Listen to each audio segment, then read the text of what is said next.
cause, the military and the cause. But let's say, for example, they say we're doing it for dunya purposes. We're doing it for the GI Bill, for the college tuition, to get in shape, for medical care, to travel around the world, for the salary. This person's still a murtad. Imam Abdul Latif ibn Abdul Rahman al-Sheikh rahimahullah ta'ala said, someone may hate shirk and love tawheed. Listen to this. He may hate shirk and love tawheed. But the defect will come to him how? In not having bara'ah, disavowing the people of shirk. And in not having wala to the people of tawheed.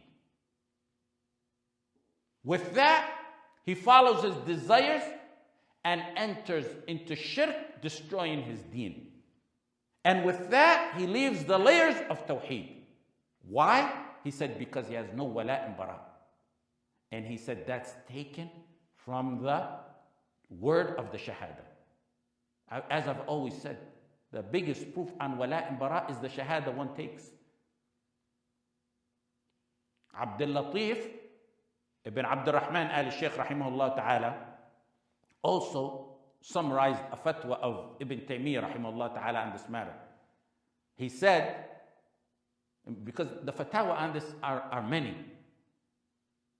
He said, Abdul Latif ibn Abdul Rahman al-Sheikh mentioned that Ibn Taymiyyah said, من جمز إلى معسكر التتار ولحق بهم ارتد من جمز إلى معسكر التتار ولحق بهم ارتد وحل دمه وماله. من جمز is a term means to go to flee to side with.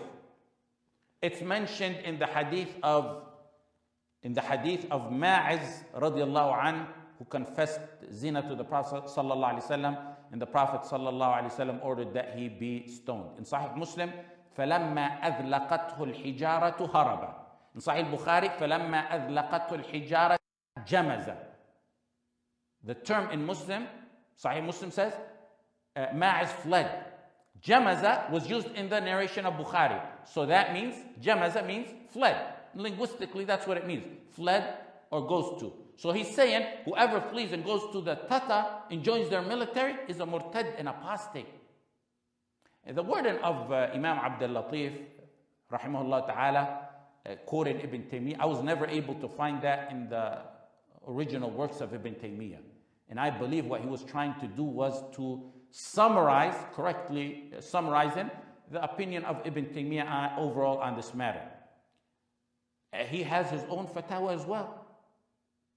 Imam Abdul Latif ibn Abdul Rahman al-Sheikh, he's the grandson of Imam Muhammad bin Abdul Wahhab. He was born actually around 200 to 220 years ago. He said, Abdul Latif al-Sheikh said, if one willingly, by choice, goes to fight with the kuffar against the Muslims and aids them with himself or his wealth, then there's no doubt that he's a kafir. Ibn Baz in his fatwa said, the Muslim scholars have an ijma', consensus. They agree. Whosoever aids and supports the kuffar against the Muslims and helps them in any way, he's a kafir. Just as they are kuffar.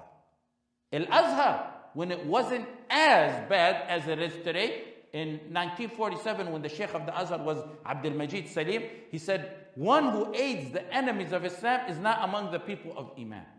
And he's left his religion with that. And he said that Muslims are free from such people. Imam Ahmed was asked about women during the time of Babak al-Khurrami. Babak al-Khurrami was a man who fought the Abbasi Khilafah. In al-Jami' لعلوم الإمام Ahmed and al-Furu' and Sunnah lil-Khallal, they said Imam Ahmed was asked about the woman kidnapped by this individual. Babak al-Khurrami, he was a Majusi. He fought the Abbasi Khilafah for nearly 20 years, and he gained massive amounts of followers. And he killed and enslaved a lot of Muslims until he was finally defeated and killed by al-Mu'tasim. He enslaved Muslim women during his time. The question to Imam Ahmed was about the children of the women who were raped and taken by him. What's the ruling about the children? He said they follow their mother. The children follow their mother. They're Muslim like their mother. Because Al-Khurrami's attacks on the Abbasi Khilafah lasted nearly 20 years, those children grew up among his people and probably grew up to fight the Muslims. You know that from the question, because Imam Ahmed was asked a follow-up question. He said, what if that son joins the military of Al-Khurrami and fights us and fights the Muslims? Imam Ahmed said, he's a murtad, he's an apostate, he's an infidel. Ibn Hazm in Al-Muhalla was talking about the categories of people who live among the kuffar and the rulings pertaining to each of them. And he even mentioned the story of Zuhri. Zuhri vowed and planned during the time of Hisham ibn Abdul Malik that he will leave to the land of the Romans, because the successor of Hisham, who was Al-Walid ibn Yazid, he had vowed if he gains power and he's able to, he's going to kill Az-Zuhri. Az-Zuhri said, I'm going to go to the lands of the Romans. Ibn Hazm said, when he was talking about the categories of those who live among the kuffar, he said, something like that would be excused. That applies to some, not many, who live in the lands of the kuffar today. And the reason I mentioned that is to show the context the ulama were speaking in. They were speaking on the ruling pertaining to those who live in the lands of the kuffar. What am I trying to get at? That's a response to those who do qiyas. Qiyas of the mas'ala, of the issue of enlisting in the military, on the mas'ala of living among the kuffar. That's quite a deceptive qiyas, not just an invalid one. Ibn Hazm, the same one who excused people like Az-Zuhri, said about the military, فَإِنْ كَانَ هُنَاكَ مُحَارِبًا لِلْمُسْلِمِينَ مُعِينًا لِلْكُفَّارِ بِخِدْمَةٍ أَوْ كِتَابَةٍ فَهُوَ كَافِرٌ. Whoever lives among the kuffar and fights the Muslims and aids them in any service, even if it's merely writing for them, which is to support them against the Muslim, then he's a kafir. He also said, whoever lives among the kuffar and by choice fights the Muslims, he is a full and complete murtad with the complete full rules of a murtad applicable to him. من لحق بدار الكفر والحرب مختارا محاربا لمن يليه من المسلمين فهو بهذا الفعل مرتد له أحكام المرتد كلها. مظاهرة and what it entails is just one of the bases of their ridda. Take another ground for their ridda. Every person who joins the military must swear in by repeating the military oath of enlistment. They solemnly swear and affirm to support and defend the Constitution of the United States against all its enemies. Against all its enemies. To join the military, you have to solemnly swear and affirm that you will bear true faith and allegiance to the Constitution of the United States against all its enemies. Bear true faith and allegiance to the Constitution of the United States, bear true faith and allegiance against all the enemies of the United States. You can go ask the children of Afghanistan and Syria and in Yemen who are the enemies of the United States, and Palestine as well. And elsewhere. They have to solemnly swear to abide by the orders of the President of the United States and the orders of the officers over them, and according to the rules and regulations of the Uniform Code of the Military Justice. The UK and other nations have similar oaths.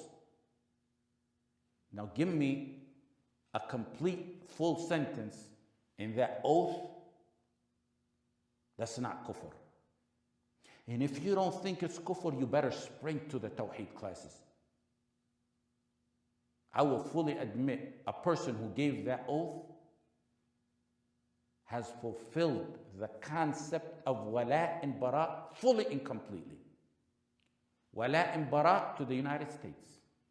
Wala and bara to its constitution, to its leaders, to their military superiors, to their codes, not to Allah and His Messenger and the believers. Whoever willingly gave that oath has entered the gates of kufr and ridda. Muslims affirm to support the Quran and Sunnah against its enemies. They bear true faith and allegiance to La ilaha illallah Muhammad Rasulullah, to the Quran, to the Sunnah, and to the teachings of the Messenger sallallahu alaihi wasallam, and to be loyal to Allah and to the Messenger and to the believers. The person enlisting goes willingly, full choice of his, to give an oath in statements of kufr. They give their allegiance of kufr to accept and abide and agree to man-made laws. أَفَحُكْمَ الْجَاهِلِيَّةِ يَبْغُونَ? No duress, no torture, no force. They're not even pressured into this oath. Freely, willingly, walking into the gates of kufr to utter kufr. What Islam is left for one willingly, freely volunteers to accept tahakum to the kuffar, tawaghit, rules and regulations, whether it's the Uniform Code of the Military Justice or the Constitution, or to abide by what the President says and to give allegiance to them. That takes me to another issue. The murtaddeen who join these institutions join it because they love it. You don't willingly volunteer and offer and risk your life to something you don't love. There's no military that can function without its soldiers giving them their full love and wala. Rules are not based on a few exceptions. They proudly display their love and wala decades after leaving it, on their license plates, on their stickers, on their cars, on their flags, on their houses. The parades celebrating their service. They're bolstering and bragging about it. The Messenger sallallahu alaihi wasallam said, "Al-mar'u yuhsharu ma'a man ahab." Allah subhanahu wa ta'ala said, "Uhshuru alladhina zalamu wa azwajahum." On the judgment day, people will be in groups, assembled together. Assemble those who did wrong with their companions. Umar radiallahu anh said, the people of riba will be together. Yawm al-Qiyamah. The people of zina will be together. The people of alcohol will be assembled together. Following in that pattern, those given allegiance and willfully volunteering to such institutions that are hostile to Islam and Muslims, knowing what it entails, they will be assembled together with their companions. Who would want to be assembled with mass murderers who fight Islam and Muslim? There's plenty of jobs elsewhere in the West. A trash collector, a garbage man, a trash collector, or a gas jockey is by far a more noble job than a 7-star general in such militaries. A coal miner, a bathroom attendant, preserving his tawheed is more of a noble job than a major general in that institution. They join the military because they love it.